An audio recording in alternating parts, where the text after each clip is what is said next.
Okay, welcome to day 10. We're doing triangles. One of the things that helps you with doodling is the kind of paper that you use. I'm just going to quickly talk about paper before I go into my triangles because there's lots of different weights of paper. And depending on how thick your paper is can also affect when you're drawing on it and how that feels. And so if you have really thick paper, you're going to have to press a little bit harder on your marker unless you have a wider tip marker. So that's something to really consider. If you have a really fine piece of paper, it's going to glide a little bit more. One of the things that I have done in the past regarding paper is that I buy the paper from U-Haul, but you wrap up for your packing, like plates and cups and things. And I can draw on that, and that's why it's a really big sheet of paper, and I can actually doodle life size. Like if my block is 12.5 by 12.5, then I can actually recreate that on that paper, and I can doodle it right on there. If you're super brave, you can actually get a clear piece of vinyl, put it over top of the quilt top, and you can actually doodle right on the quilt, the vinyl of the quilt, and so you can addition different patterns. So that's something to consider, but having the right paper, having finer paper is going to be easier on you. The other thing too is you could use dry erase markers on dry erase board. The only thing I caution about that is that you don't get to keep your design afterwards, and B, when you're doodling on the dry erase, depending on how much pressure you put, if you rest your hand down, you can get ink all over your hand, and that's kind of messy. And it just erases all the things you've done. But having said that, it's definitely a way if you want a quick way to addition some patterns. Okay, so with triangles, this is like your flying geese block. And so within that, you can create different doodles.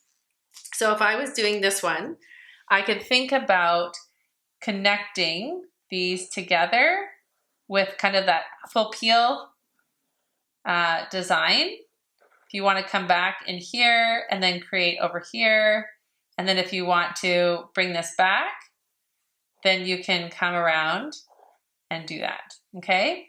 And then if you wanted to open this up, if you wanted to create some different doodles within there, because sometimes it's fun to create designs that are just really realistic. Like this is why we're doing this, right? We're building our free motion quilting. Oh, whoops, I hadn't done that one.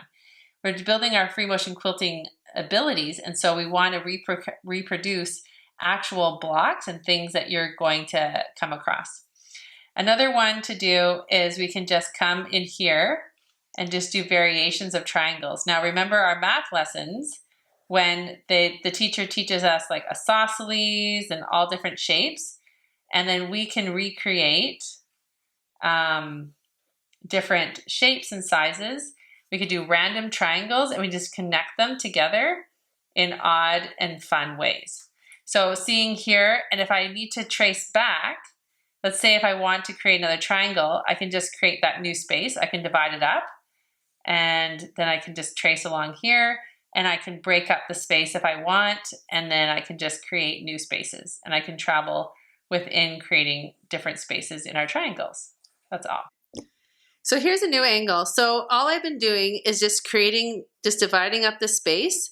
If I want to have a different triangle, all I do is just intersect with another triangle, okay? So I'm making sure that one, that's not really a triangle, that's more of like a rectangle on an angle.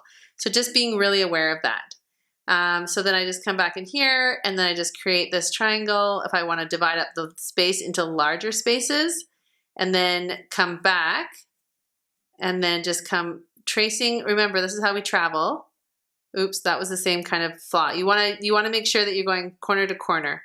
So there we go. So all I do is fix it, is just create that. Oh, perfect. Oh my goodness, look at me fixing my mistakes. And that's actually how we learn, right? We're doing in the doing. So there's our triangle. If we want to create a new triangle, triangle, triangle. Isn't that amazing? So we're just creating different lines, creating different triangles. So that's kind of a random all over kind of triangle. And then if we wanted to have where we can actually just create different triangles in different spaces. One of my favorite strategies is called divide and conquer. So if I just wanted to come up here and create different lines, now watch this. So then I can just do different lines side by side, dividing out the space in different ways. And then what I can do, just being really mindful of the triangle shape, now I can come back in here and I can do different fillers. So if I just wanted to do like a straight line filler in here, I can just travel along here. If I want to do some circles, some pebbling, I can fill in this space. So I'm just going to come back. I'm not going to take all the time to do that, but I can have a lot of fun like filling up different triangles. And I think it's fun to have different shapes of them in here. Now, just in case you didn't see what I was doing in the last video, all I was doing with these flying geese was I was going to I'm just doing some apple peel quilting. So I'm just doing these little corners here, bringing it in, and then I'm just going to come back down. If I want to create more of a look, I can come over here and I can just come on each side of this. And I just travel along my existing lines. That's all. And I can just come in here, travel along this one to this one to this one. And then if I even wanted to, I could even apple core in there, but I can just bring it down like that. And this way I'm just providing some really fun texture.